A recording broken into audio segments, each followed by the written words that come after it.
You're good. Well, good afternoon, everyone. We're going to start with my welcome to the 2017 COVI Lecture Series. I'm Debbie Ingalls. I'm the Director of COVI here at Brock University. And this year marks our 10th anniversary of bringing the COVI Lecture Series to you, the audience. We're excited to be sharing various seminars on research topics that cover the entire value chain for grape and wine. So they start here this afternoon, and we'll be going through right to the end of April. Today, we're proud to present our COVI Senior Staff Scientist, Dr. Belinda Kemp, who will be discussing our research out of COVI on sparkling wine production. So just for a little bit of background on Belinda, her main sparkling wine research areas are in wine flavor and aroma. Since joining COVI, her research initiated sparkling wine research here at the Institute, looking at dosage trials and how that would impact overall sparkling wine quality. But that soon expanded further into investigating different recipes for dosage, press fraction, bentonite finding, and now what we're going to hear about today, some clonal research on sparkling wine. Belinda gained previous practical skills in wine production, both in New Zealand and in the UK. And she's currently working with Dr. Jim Wilworth, our viticulturist here at COVI, myself, and Dr. George van der Merwe, one of our COVI fellows from the University of Guelph, on the sparkling wine research she's going to focus in on today, and that's the wine clones. And we're going to be hearing about Pinot Noir, Chardonnay, and Riesling planted on different soil types, the impact and timing and type of bentonite used during sparkling wine production on a range of grape varieties. A little bit further background on Belinda. She does have a very large outreach program here at the Institute, and she initiated Fizz Club, which is a collective for networking area winemakers focused on sparkling wine production. And that's really fed into a lot of the research programs that we're doing now in the Institute. She's also serves on the VQAO Standards Development Committee and the VQAO Sparkling Wine Rules Committee. So with that, please join me in welcoming Belinda. Thank you, everybody. Yes, as Debbie mentioned, we're going to be looking at some clonal performance within Ontario. Today's presentation is only going to be looking at Chardonnay and Pinot Noir, and I'll explain why in a second. So today's presentation, I'm going to give you a little bit of background to the study and put it in the context because it's a much bigger study that we're presenting today. A very basic and viticultural explanation of what a clone is. I'm going to talk as well about some juice and base wine results. I'm going to look at what it all means as well from a grape grower and winemaker's perspective. And is it meaningful? If there are any differences, is it meaningful? Those words I pinched from Andy Reynolds' article on clones that he wrote a few years ago. So let's have a look. So today's study is a very small part of a much bigger long-term trial. So let's put that in context first of all. The trial investigates grape varieties, clones, and soil type on still and sparkling wines. So this is just a small summary of it. We're looking at cold hardiness, yields. These are two of the important aspects we're looking at for sparkling. We're also, though, looking at the makeup of proteins in grapes destined for sparkling wine, because proteins are important for foaming. We're also in this study looking at soil type and the effect on variety and clones, and the ultimate sparkling wine flavour at the end of the whole production process.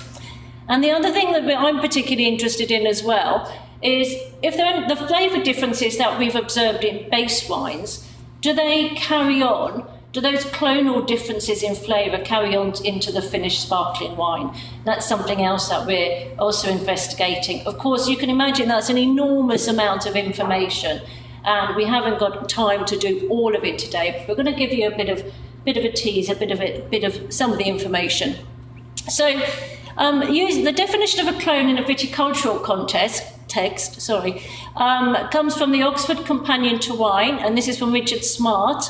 And he wrote, a single vine or a population of vines all derived by vegetative propagation from cuttings or buds from a single mother vine. So there we have the parent vine or the mother vine, cuttings taken, and then and there we go, grafted onto rootstock, or as Richard said, buds as well, he's included. That's from a viticultural context.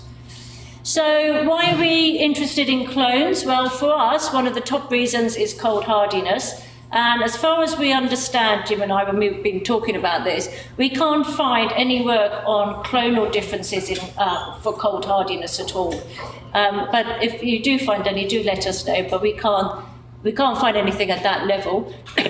We're also interested in clones for obviously vineyard performance, but also with regards to still or sparkling wine styles.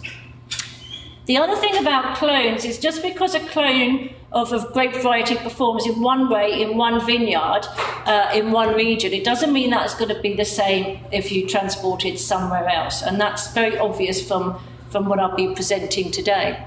So just a reminder, Chardonnay we know has early bud break. It's susceptible to spring frost in some regions. It's also susceptible to botrytis and powdery mildew. Pinot Noir we know is genetically unstable, and then we've got a picture showing you there. It's also a variety that has more clones than any other grape variety, as far as I know. And it's also susceptible to botrytis and powdery mildew. So that's a good start. So both are useful and used in still and sparkling wine here in Canada and in Ontario, but also around the world as well. So, what are we looking for in sparkling wine clones specifically? Well, higher acid, although I know somebody's going to say, well, you can add acid, you cannot add tartaric acid. But we are looking for a higher yield. We're looking for low phenolic compounds as well, compared to table wines, still wines of the same variety. For Chardonnay, we're looking at larger berries as well, high acidity, low pH, and that sugar to acid ratio. We are also looking for flavour, all right? We do still want flavour in sparkling wines. And although there's been a lot of clonal studies on yields and sugar and acid, the actual fruit quality with regards to phenolics, with regards to flavours, hasn't really been given an awful lot of time and research to. We're always looking so much at the acid, the yields, the long time at lees aging, but there's other aspects to it. So we hope to include some of those in this. So the most important considerations that we're going to cover today, I'm going to cover today in today's presentation, is cold hardiness, because we can get down to some really cold, freezing cold temperatures. We're also looking at disease resistance, and we're particularly looking at skin breakdown. Some varieties like Pinot Noir, with the high humidity and high temperatures in summer, on some sites do tend to break down a little bit. Looking at botrytis and sour rot as part of this project. But that's just a really brief overall view today. We're particularly interested in yield. If you're going to get double the amount of yield and you can sell double the amount of wine, that's going to be important to the grape growers and winemakers. We're also looking at acid, pH and Brix. We should also put a couple of other things in there, but you're going to see that in a moment.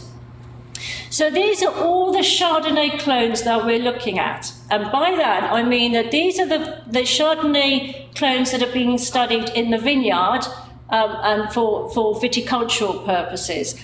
We can't make wine from every single clone, on every single variety, on every single rootstock, on every single, do you know what I mean? There'd just be so many wines that we'd be drowning in it in the winery. We actually make 33 wines, and I'm going to explain a little bit more, but that's all of it on the vineyard side, on Chardonnay. For Pinot Noir, there's less, but you can see a big difference there between 459 clone and 386. So this again, it makes up our viticultural data for Pinot Noir.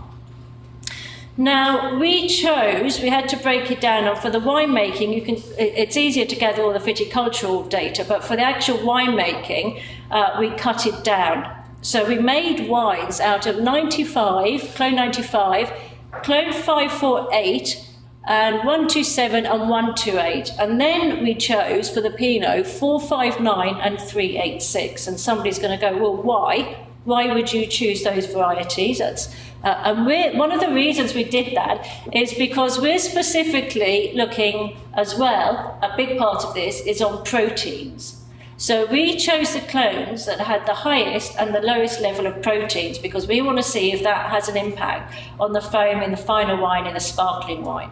So that was our reasoning, and that's all the information that we gathered the year before we started the full trial.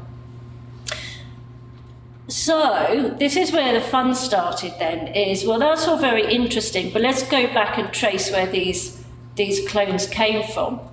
And 548 is really popular it's grown all over the place now. The Riverside nurseries in New Zealand referred to it as a superior clone to 95.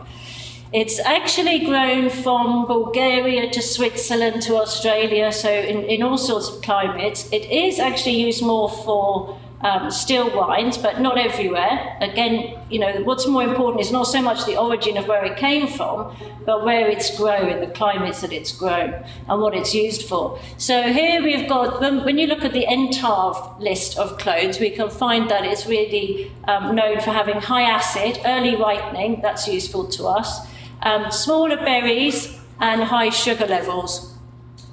95 has been found to have low to medium acidity, and it's another clone that's used both for still and sparkling, and both of those used for still and sparkling here within Ontario.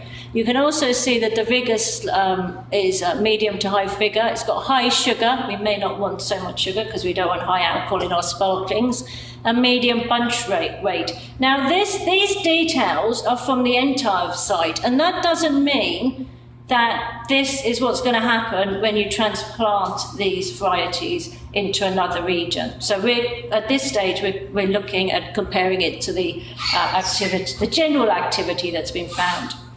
The one that's really become a bit of a mystery, which we're putting a call out for some assistance on this one, is clone 127. We can't find it anywhere. We checked with the vineyard and the winery, and it definitely came from a nursery in France, but the 127 clone cannot be traced back anywhere. We don't know anything about it, and it's no longer available in France as through nurseries.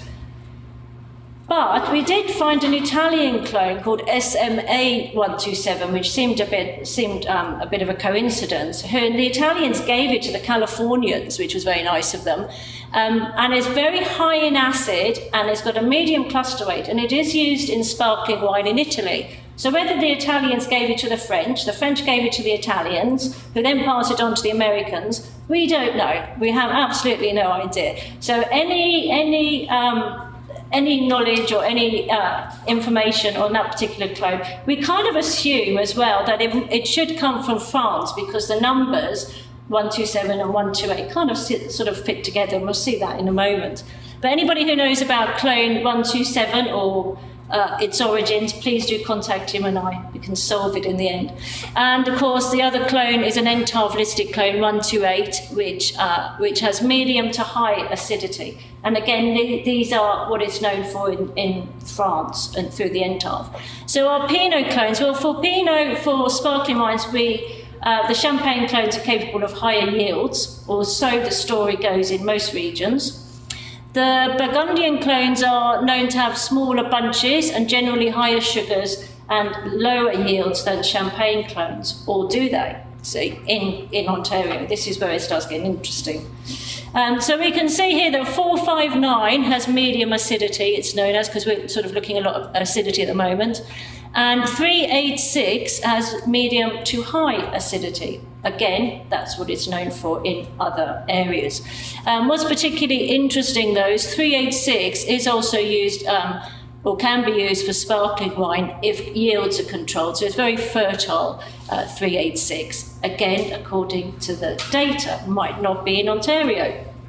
So we've got two incredibly contrasting years, even though they were consecutive. 2015 was cooler and wetter than 2016, which was much warmer and much drier. And you can see from our growing degree days, 2015 we hit 1,375, and in 2016 we got 1,666. But we've captured a lot more weather data, including relative humidity, ambient temperatures, average temperatures, and solar radiation. So Jim Wilworth's lab was kind enough to pass some further information with regards to these climates, because this becomes more important in a moment. So 2015, you can see from the blue bar graphs here, 2015, you can see much more rain. 2016, you can see just how dry it was between May and August, where there's a real absence, much less rainfall in those months there. So much warmer, much hotter last year. So a little bit more before we go into some data about the vineyard site itself. So it's one of the vineyards that belongs to our friends at Chateau de Charme, and it's in St. David's, and it's the St. David's Bench appellation. It's silty clay soil, and the beauty of this site is that all the clones are on the same rootstock, on SO4 rootstock, so it's a bit of a godsend to us as scientists. The other thing is that it's all the training system is double geo. We've actually got 4 rows of each clone, so that's just a beauty, and it's all been planted from the beginning as a randomized block. So it's really a perfect opportunity for us to get in and have a look at certain things, because the only thing that's different on this site is that Pinot Noir was planted earlier than Chardonnay, but we're looking at comparisons within variety, not just variety to variety, but that's the only thing that's different, which is really cool for us. So let's have a look at harvest. Well, each year we hand-picked all the grapes into 15-kilogram bins, which are also extremely useful for sitting on when you're hand harvesting as well, as you can see. So in 2015, we only harvested 1 day apart. In 2016, we harvested a bit further apart, and this is because we were trying to reach a particular target Brix, and we were trying to reach 18 to 19 each year. Brix levels, but what happened last year is the acid started dropping so quickly that we were really close to 18, but a little bit lower. So each variety, we picked the whole variety on the same day, and we processed them on the same day in both years. So one of the biggest things that Jim and Mary's found in the Wilworth lab was there is a variation between vintages, which we know from looking at the weather data that's been provided. There's also that both clones that we're using for Pinot Noir sparkling are both high-yielding clones, even though we chose them because of, we chose them for protein, not for yield. So, but what you can see, so there was no difference between clusters or yield per vine or cluster rate in 2016 between the two Pinot Noirs. But 459 in 2015, where it was a bit cooler, did sort of give us, if we have a look at it, we've got slightly higher yield per vine and a higher number of a higher cluster rate than the other one. But it's only 2 years of data, so we can't really draw an awful lot of conclusion on that. That's all we've got for the moment, because this is early days. We need many more years of data to be able to say with certainty which is the highest yield. But when we compare it to the other clones that we didn't use for sparkling wine, but whose viticultural data and information we do have, what we start seeing then is that 386 and 459 generally have larger clusters and larger berries than the other ones, which is quite interesting because both these clones are coming from Burgundy originally, and Burgundian clones are supposed to be smaller berries, but we're finding over this time that actually that's not necessarily the case. But this is only in comparison to these clones, so possibly the range of clones that these have been compared to might be much, much bigger in the past. But so we've got larger berries on our 2 Pinot Noirs compared to the other more commonly grown varieties, but also very important to us for sparkling. So what about the Chardonnay? Okay, well, what's looking really across the clusters, the cluster rate and the yield per vine is that, generally speaking, 95 is the more productive of the clones that were used in winemaking, which again is very interesting, and I'll come back to this in a moment. But 95 is used for sparkling and also for still. I was expecting 548. I thought 548 may be a bit more productive because it's been sort of hailed as a superior clone, but 548 is used more for still Chardonnay, so there we go. So 95 for Chardonnay. Again, just going to stress all the way through this is 2 years of data only, and with clones we need a much longer study. So what about winemaking? Well, we did very gentle pressing. All the wines, as standard as we normally do, were made in triplicate, and we used EC 111 yeast both for the first fermentation and the second, and we cool fermented the first fermentation at 16 degrees. So we got the basic standard chemical analysis. So we got pH, TA, malic, Brix, nitrogen levels, and of course proteins, because we're interested in proteins.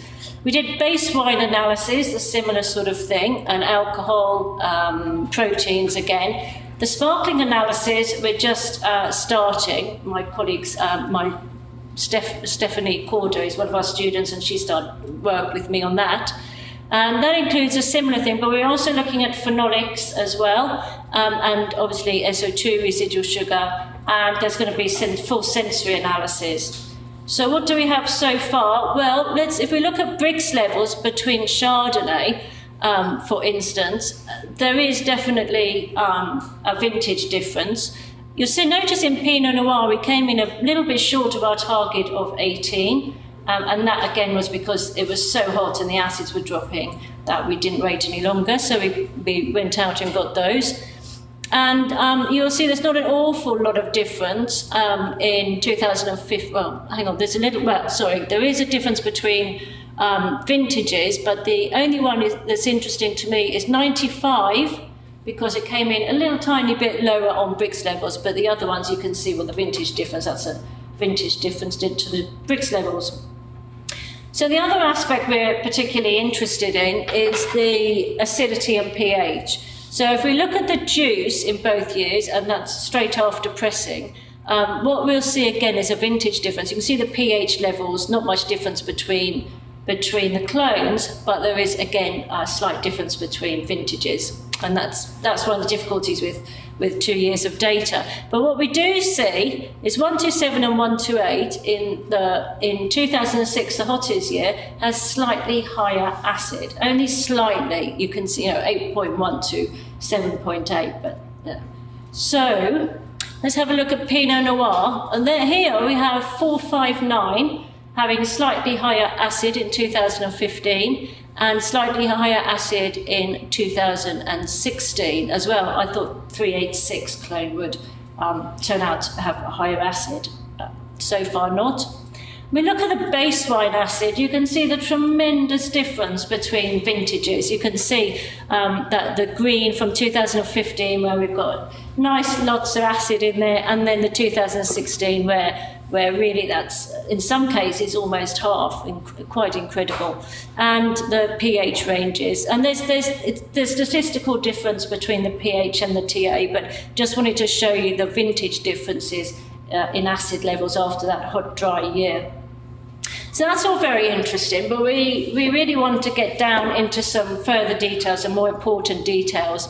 So one of the things was that we sent all the base wines over to our colleagues in Germany, and they did metabolite analyses of 31 compounds altogether. And the first thing that we'll see when we analyse the data using principal component analysis is straight away it's split into grape varieties. So all the Chardonnay is on the left, and all the Pinot on the right.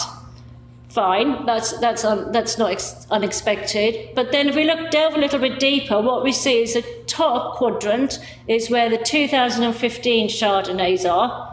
And then when we get down to the bottom, we've got the 2016. So we've got vintage differences staring at us in the face, as well as grape variety differences. Okay, that's interesting, but we want to get a bit more into what's going on between the clones. So if we have a look at Chardonnay, you can see in 2015, 127 and 128 are close together. And that's 127. We don't know whether it's French or Italian but now, looking at this sort of stuff, we suspect that it might be the French, but we don't know, again, where it came from. And then in 2016, the difference between 127 and 126 is even smaller. But what is happening is there's this difference between 95 and 548 in both years in Chardonnay clones, which again is really interesting to us because 548 is meant to be superior, is meant to be different. But very similar to 95. So that was quite interesting. And you see the Pinot Noir separated out, and there's a difference between those two clones and those two vintages. But not as much, for me, not so interesting at the moment as the Chardonnay is. So I was particularly interested in 548. So I took the data, the metabolite data, and I did hierarchical clustering. And how this works, because we're looking at dissimilarity, so how different are these clones? And you can see here at the top, 2016, 127 and 128, that small tiny line is showing how similar they are. So they're not very dissimilar at all, which we kind of knew. And that big line out there, because the longer that line is, the later that group or that object links to the other or becomes similar. So that big line is showing us that the difference between vintages. Okay, but I want 548. What's happening with 548? Okay, we look at 2006, and you can see that 548 in 2006, this line here is showing a difference to the other three clones. If we look at 2015, it comes out down here. There's less dissimilarity between the clones, but only with these two. This one and this one, 128 and 548, are a little bit, but still you've got this. So 548 is separating out.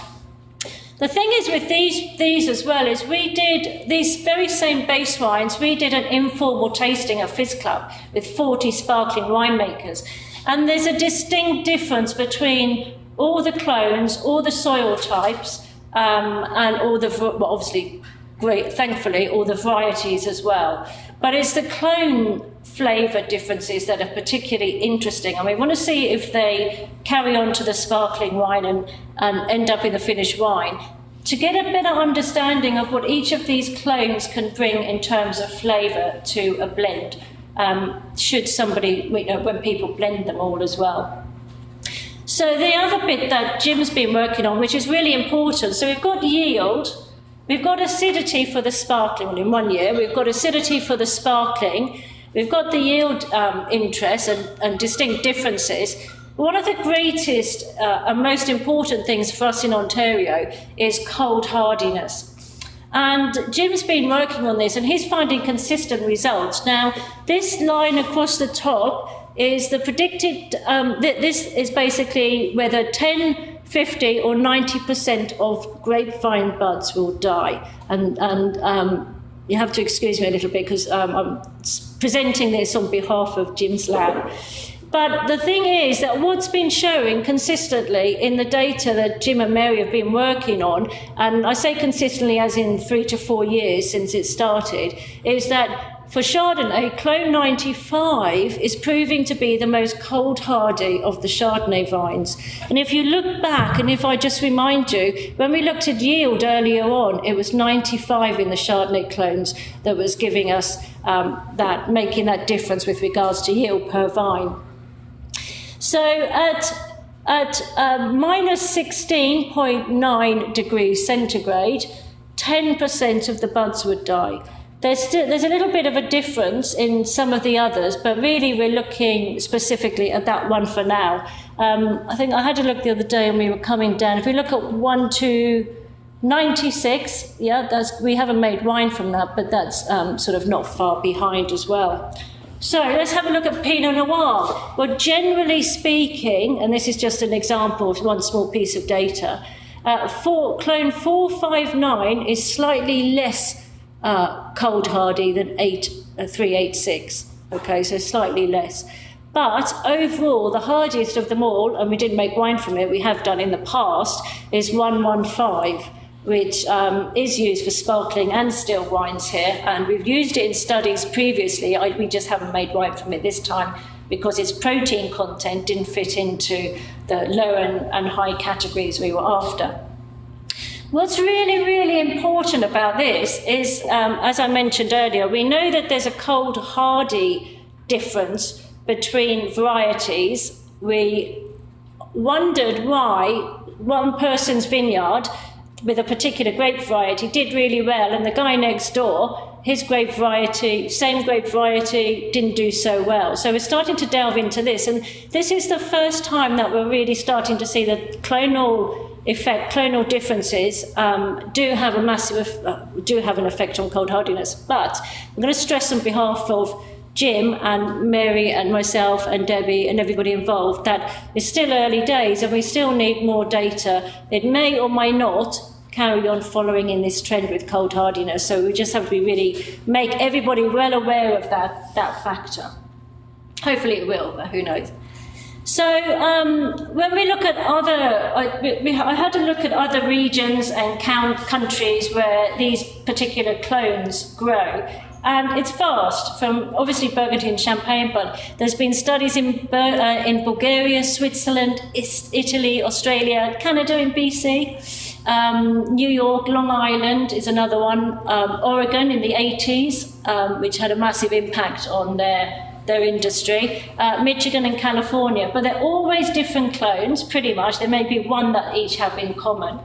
There are always different climatic regions as well, and different to Ontario too. So it's really, this study is so important to us in Ontario because it's specific to us and specific to our wine styles. If we look at results from other countries, one of the interesting things is in a study in California looking at clones for sparkling wines, they found that the American clones were the ones that had the higher acid compared to the Champagne clones, which they expected to have higher acid. So that's an example of clear climatic and regional differences. There's other things. There's row orientation, canopy management within vineyards and that sort of thing. But you remember, as I showed you earlier, the vineyard we're studying, everything's exactly the same except the age of the Chardonnay and the Pinot. And yet we're still seeing in there a difference with regards to some of the aspects we've been looking at. So, in a study using, one of the clones was 386, and they found that to be the greatest yielding of all the clones that they studied. Our one is saying, we were only looking at 2 Pinot Noir clones, I have to say, but our one is showing more and more that it's the other one is 459 that's having the effect. But we'll see over time. So what have we found out so far? Because you've got so much information and so much data. So, are there differences between in cold hardiness between clones? Well, there are varietal differences. Varietal differences.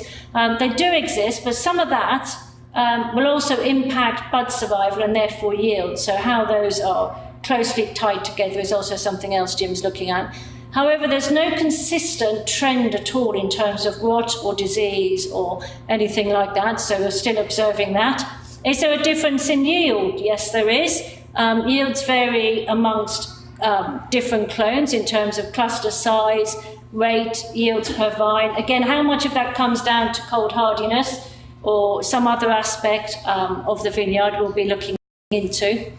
There are seasonal relationships that do exist among clones, and obviously one of the biggest things is our vintage differences that we've seen in two such contrasting years. What about the chemical composition? Yep, there are differences between years, again, that one, and acid differences, and we've shown on the analysis of the metabolite analysis that there's also details there, but it all needs further analysis and longer time. So our further research includes looking at the finished wines, which we have in the lab at the moment. They've been disgorged last week. And Stephanie's starting work on looking at the chemical analysis of that.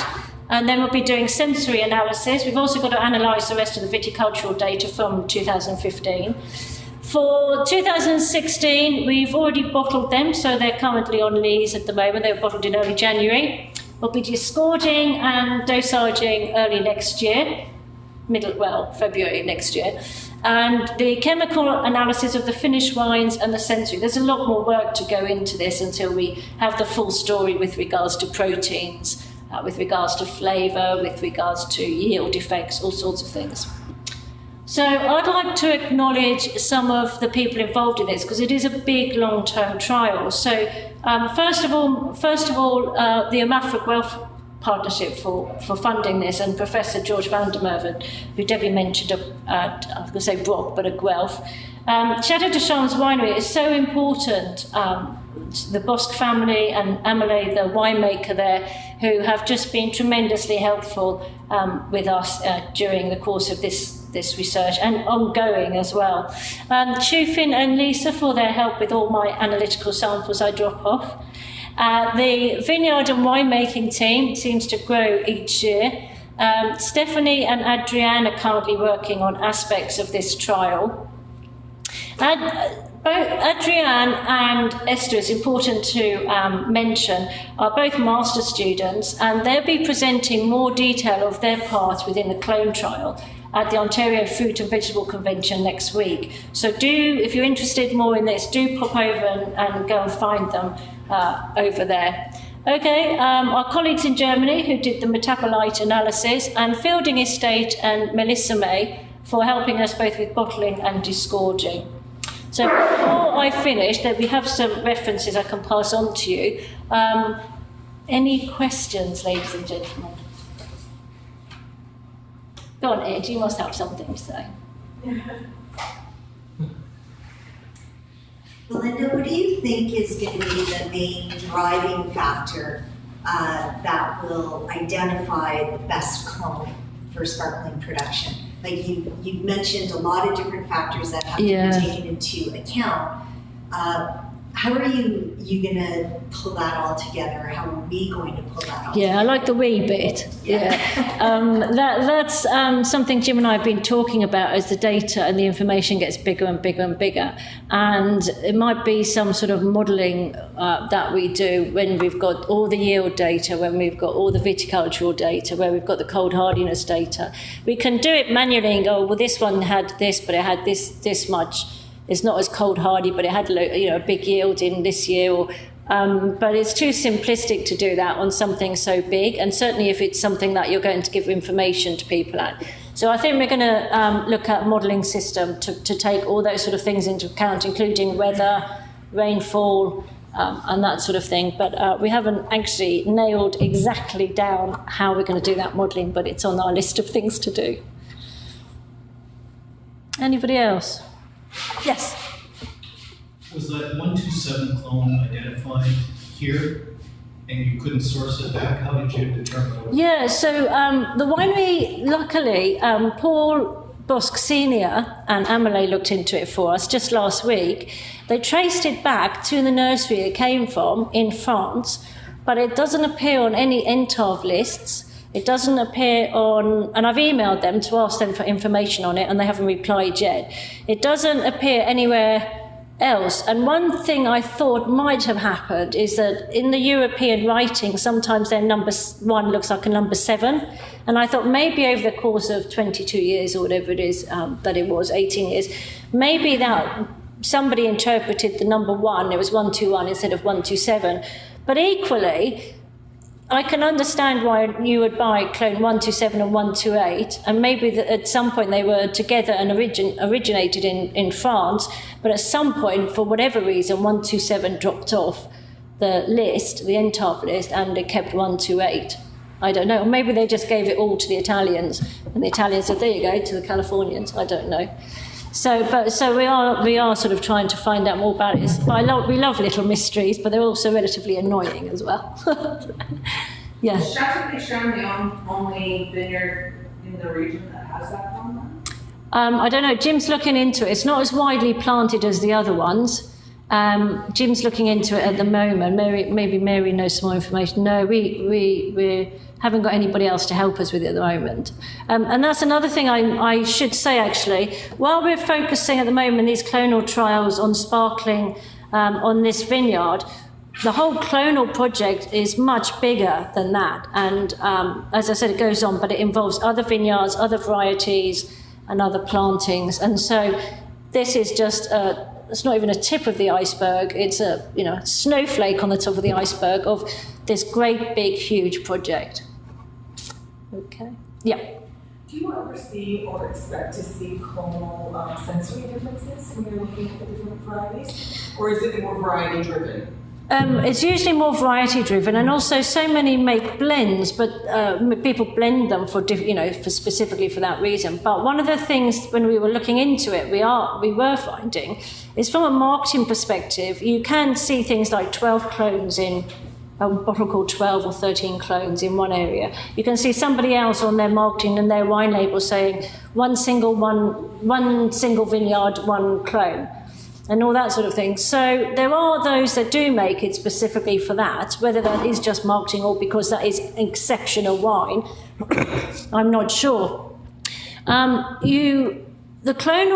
is clonal differences, and you can see there have been a lot of tastings. There was one in Oregon not so long ago of all the Pinot clones, and you can find differences between those, not necessarily all good or all bad, just different for different reasons. But, sorry, excuse me, there's always been a lot of talk with sparkling wine, by the time you've blended it, or you've gone through or you do one clone, you go through second ferment, and it's aging on lees, then any difference that was there in the beginning is going to show. But I'm not entirely sure. The base wines taste very different. Obviously, annual differences, the vintage difference, but there is a difference that everyone spotted between the clones. So I'm particularly interested to see what happens as that goes on.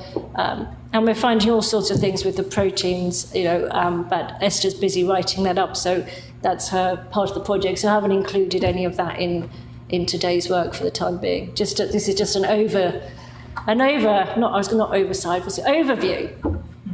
of what we're doing. Anybody else? Yes. You suggested earlier that proteins have an influence on foaming effect. Is there a threshold range, or is it just increasing protein? God, I'd love to say yes to that one. I wish there was. We don't have that information, and in fact, nobody does.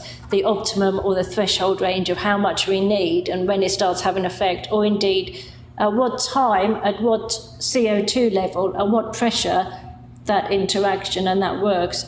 So my answer to that is no, sadly. But we'd love, if anybody does work on that in the future, that would be fantastic to know. So helpful and also interesting. Were you doing measurements of protein? Yep, protein measurements on juice, grapes during ripening, juice, base wine, and before and after each production stage, before and after filtering, for instance, and also we will do it in the final sparkling wines as well. So we can look at the amount of grape proteins and yeast proteins. Were there correlations showing up? That's all Esther's master's thesis, and she's tucked away writing up at the moment, so I'm going to leave that information to her for the time being. But if you are at the Ontario Fruit and Vegetable Convention, she will be presenting some of that work, and that is exactly what she'll be talking about, protein and foaming, so she will be there and to ask about that. But for the moment, it's all, there's only so much I could get in the space of time, so... But important for us and important and interesting for the clones. Yeah. Anybody else? Belinda, would you say it's safe to say at this point with the data that we've collected that it is important that we do our own clonal studies here in Ontario, because what may be recommended in Champagne may or may not be the best clone here? Absolutely. I think it's shown through the information, the data, it is. Champagne and Burgundy don't have the sort of temperatures that Ontario gets down to. You just have to look outside at the moment. that's one thing. So cold hardiness is so important and high up on the list. But also, when we were looking at yielding, if you look at that data, what we expected, where we expected 459, which was to be higher yielding, and that's opposite to what we're finding. And just because they say that in France or find that in Australia or America or North America doesn't necessarily transfer to here by any stretch of the imagination. And it's clear just from that basic data that we're showing at the moment, as well as going forward. So yeah. Any other questions? Well, please join me in thanking Belinda. It's a little gift on behalf of COVI. Also, just wanted to remind everybody that our lecture next week is at a different time and a different day. We will be hosting Agriculture and Agri-Food Canada's scientist, Dr. Kevin Usher, on Friday, February 24th at 10 a.m. It is the reading week here at the university next week, but it's also the Fruit and Vegetable Convention. Kevin will be down here from British Columbia to speak at that convention, and then he's going to give a talk here on the effects of pre-bloom, fruit set, and veraison leaf removal on yield composition and wine quality in the Okanagan. We know there's a lot of interest on this leaf removal timing trial here in Ontario as well, because we have our own project ongoing looking at just that. So this is also applicable in BC, so it'll be interesting to see what the results are from the BC study. So we hope to see you all and all of our online guests next week, and have a wonderful week and weekend coming up. Thanks.